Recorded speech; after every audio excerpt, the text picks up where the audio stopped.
Assalamu alaikum. I'm Dr. Ikra from Edu Hospital. Today the topic of discussion is STI और hordeolum. अब ये STI होता क्या है? STI हमारी जो टार्सल ग्लैंड्स होते हैं जिनसे हमारी ऑयली सिक्रीशंस रिलीज़ होती हैं, जो कि हमारे आंसुओं को हमारे आँखों के ऊपर मतलब रखने में और उनकी एवापोरेशन को बचाने में वो बहुत मदद देती हैं। उसके अलावा ये हमारे आँख को जरासीमों से भी बचाते हैं।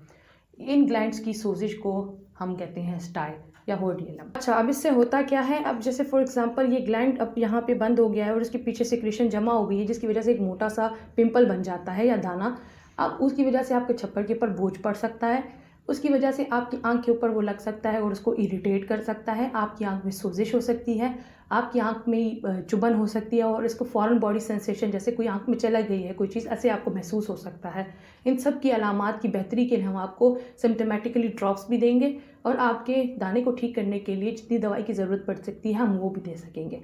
अब होता क्या है, जब ये ग्लैंड बंद हो जाता है, मतलब फॉर एग्जांपल ये ग्लैंड एक लाइन में पूरी एक लिड के अंदर होते हैं और इसकी फॉर एग्जांपल जब बंद हो जाता है इसका मुंह ग्लैंड का, तो ये जो ऑयली सिक्रीशंस है पीछे जमा होना शुरू हो जाते हैं और इसकी जमा होने की वजह से पूरे लिड के अंदर सोजिश हो जाती है, जो एक दाने की शक्ल में हमें दिखाई देता है, जिससे लोग बहुत आम ज़बान में पिंपल बोलते हैं। लेकिन अगर ये सोजिश, ये जो दाना है इसमें सोजिश हो जाए, फॉर एग्जांपल इन्फेक्शन हो जाए, तो इन्फेक्शन की वजह से इसमें जरासीम हो जाते हैं। नहीं, और अगर फॉर एग्जांपल इस दाने में इन्फेक्शन हो जाए, ठीक है, तो ये एक बहुत इन्फ्लेम्ड और गुस्से वाली पिंपल, मतलब फॉर एग्जांपल इसको थोड़ा सा उल्टा किया जाए तो इसमें आपको एक पिंपल के दाने जितना छोटा सा एक दिखाई देगा, इन्फेक्शन के फोकाई, जिसमें ऐसे पस भरी होती है।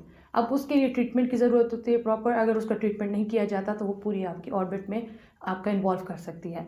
अब फॉर एग्जांपल आपको पता चल जाए कि हाँ ये छोटा सा मेरा ये पिंपल निकला है, इसमें इन्फेक्शन नहीं है, फिर तो हम उसको गर्म और ठंडी टकोर करके बेहतर कर सकते हैं। लेकिन अगर उसमें इन्फेक्शन हो जाए तो फिर आपको डॉक्टर को दिखाना ज़रूरी होता है। इसकी एक ही वजह है, फॉर एग्जांपल ग्लैंड का बंद हो जाना। अब ग्लैंड बंद हो गया तो जिसकी वजह से सिक्रीशन बाहर नहीं जा रही, तो सिक्रीशन कहाँ जाएंगी? वो पीछे जमा होंगी और जिसमें अगर थोड़ा सा भी जरासीम जाता है तो वो इन्फेक्टेड हो जाता है और जिसकी वजह से बुखार भी होता है, आँख का चप्पड़ भी नीचे हो जाता है और आँख की जो दाना है वो लाल और दर्द करती है आँख। अब उसके लिए आपको डॉक्टर के पास आना होगा, दिखाना होगा, हम मुआयना करेंगे। अगर फॉर एग्जांपल सिर्फ गर्म टकोर से और कुछ दवाइयों से वो बेहतर हो सकती है तो हम एंटीबायोटिक की तरफ नहीं जाएंगे। लेकिन अगर फॉर एग्जांपल हम मुआयने के दौरान हमें पता चले कि हाँ इसको एंटीबायोटिक की और थोड़ी सी और दवाइयों की ज़रूरत है, तो हम वो प्रिस्क्राइब करेंगे आपको और आपके दाने के मुताबिक आपको फिर दोबारा स्केड्यूल करेंगे चेकअप के लिए। आपने जब भी आपको स्टाई हो, घर में आपने एक दफ़ा देखना है कि इन्फेक्टेड नहीं है, तो फिर तो आप उसमें घर में ही रह के उसका इलाज करा सकते हैं। लेकिन नहीं, अगर आपको दिखे कि हाँ स्किन में इन्फेक्शन हो गया है और पूरी आँख को बचाने के लिए आपको हमारे पास आना पड़ेगा, काफ़ी इन्फ्लेम्ड होता है और काफ़ी बुरा हाल होता है उसका। अब इसको हम फिर आपको बताएंगे किसके साथ करना क्या है। आपको पता है आना का है ईडो हॉस्पिटल, आप वहाँ पे माहिर डॉक्टर की निगरानी में अपना इलाज करा सकते हैं और आपको आपकी जो इन्फ्लेमेशन है उसके मुताबिक आपको फॉलो अप कराएंगे हम, और इसी तरह हम इसके आँख के बड़े से इन्फेक्शन से बच सकते हैं। शुक्रिया।